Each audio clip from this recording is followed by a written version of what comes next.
அன்பு நண்பர்களுக்கு வணக்கம். தை மாத முகூர்த்த ஆய்வு இரண்டாவது பதிவாக இந்த காணொளி வருகிறது. இதில் தை மாதம் 8ஆம் தேதி 22/1/2024 திங்கட்கிழமை வளர்வர துவாதசி தேதி மிருகசீர நட்சத்திரம் சித்தயோகம் காலை 9:1 to 9:46 AM கும்பலக்கினம். இது நமக்கு பஞ்சாங்க ரீதியாக சபரி பஞ்சாங்க ரீதியாக கொடுக்கப்பட்டுள்ள ஒரு முகூர்த்த தினம். இதில் என்ன நமக்கு வழக்கம் போல் யார் யாருக்கெல்லாம் இதை தவிர்க்கலாம் அப்படிங்கிறத பார்த்துட்டு இது பண்ணுறோம். இப்போ இது கும்பலக்கினம்.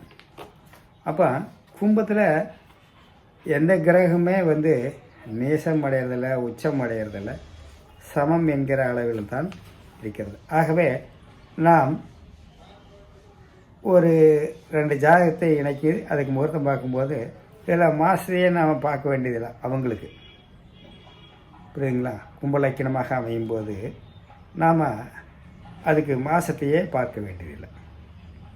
ஏன்னா அந்த லக்கினம் சரி, அந்த லக்கினத்தில் எதுவுமே நேசமடைப்பதில்லை. இருந்த போதிலும் லக்கினத்தில் எந்த விதமான குறைபாடு மாதத்தை தேர்ந்தெடுக்கும் போது நாம் சொன்னோம் இல்லையா, அந்த லக்னாதிபதியோ 7க்குரியவரோ நேசமடையக்கூடாது அப்படின்னு நம்ம சொன்னோம். அந்த கணக்கீட்டில் இதில் மேன லக்கினக்காரன், தனுசு லக்கினக்காரன், ஏன்னா குரு பகவான் அங்கே நேசமடையக்கூடியது லக்னாதிபதி என்கிற அந்தஸ்து வரும். அவரே 7க்குரியவராக மிதுனத்துக்குமே கன்னிக்கு 7க்குரியவராக வரும்போது அவர் நேசமடைகிறார் இல்லையா. ஆகவே நாம் மீனம், தனுசு, மிதுனம், கன்னி, அடுத்தது கடக லக்கினம். கடகத்துக்கு கும்பம் 8வது வீடு இல்லையா, அதனால் அதை தவிர்த்துறோம். புரியுதுங்களா? ஆக இந்த 5 லக்கினக்காரர்களை தவிர மற்ற அனைவருக்குமே இது சுப முகூர்த்தம் தான்.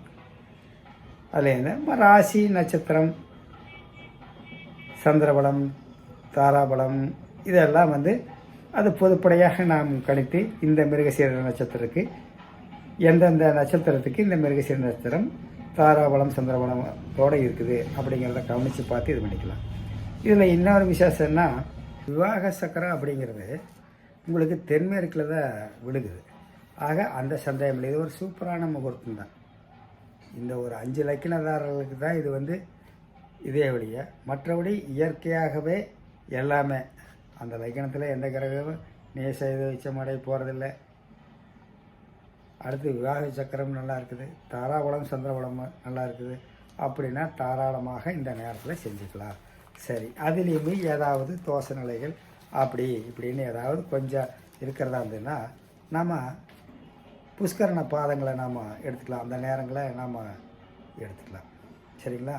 அப்போ இந்த தை 8ஆம் தேதி கும்பலக்கினத்துக்கு காலையில் 9 to 9:10, இப்போ நான் சொன்ன நேரம் மங்களனான் அணிவிக்கும் நேரம், அது தாலி கட்டுற நேரம்னு சொல்லுவாங்களே, இது 9 to 10.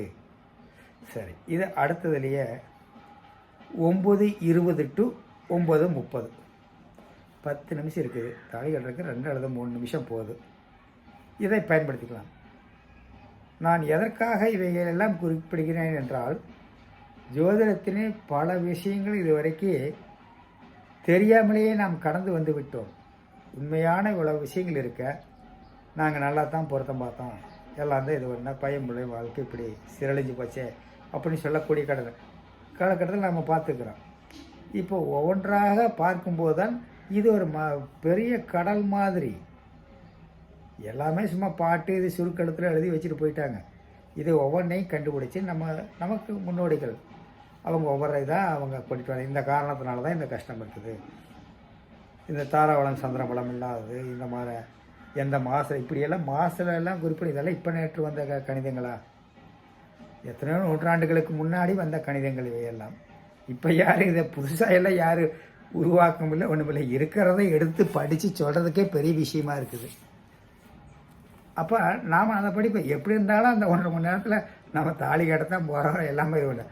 அதுக்கு இந்த நேரத்தை பயன்படுத்திக்கலாமே. ஆனால் நமக்கு தெரிஞ்சே தெரியாமல் அப்படி என்ன எழுதி வச்சுட்டு போயிருக்கிறாங்களே, அதை பயன்படுத்தி தான் பார்ப்போமே அப்படிங்கிற இதில் தான் வந்து கொஞ்சம் இதெல்லாம் ரொம்ப சிரமப்பட்டு இந்த நிமிடங்களை கண்டுபிடித்து நாம் இதை கொடுக்குறோம். ஏன்னா இது இதெல்லாம் நான் கொடுக்குறதெல்லாம் ஈரோடு அச்சாம்சத்துக்கு தான். ஈரோடு, கோபி, பெருந்துறை இந்த மாதிரி அச்சாம்சத்துக்கு இதாக இருக்குது.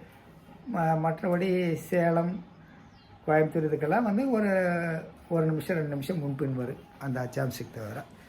அதனால் சென்டர் பார்ட்டாக இதை பயன்படுத்திட்டா யார் வேணாலும் இதை பயன்படுத்திக்கலாம்.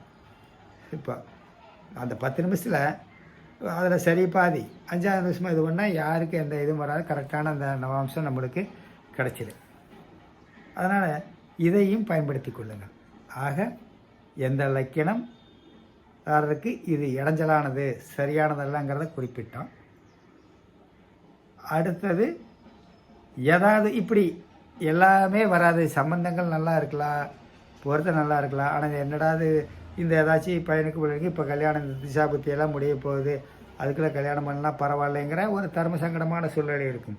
அப்பொழுது இந்த நேரத்தை இப்பொழுது அடியேன் குறிப்பிட்டுள்ள இந்த நேரத்தை பயன்படுத்தி கொள்ளுங்கள். சரியாக கரெக்டாக அந்த 1.5 மணி நேரம் 1 மணி நேரம் அப்படிங்கிறதெல்லாம் வராது, புரியுங்களா? இந்த ஒரு 10 நிமிடத்தில் நீங்கள் தாலி கட்டுவதற்கான இதை அதை அங்கே இருக்கக்கூடிய பெரியவர்கள் நீங்கள் சொல்லி கைரடி சொல்லி நீங்கள் திருமண வைபவத்தை நடத்தி கொள்ளுங்கள், முகூர்த்தத்தை.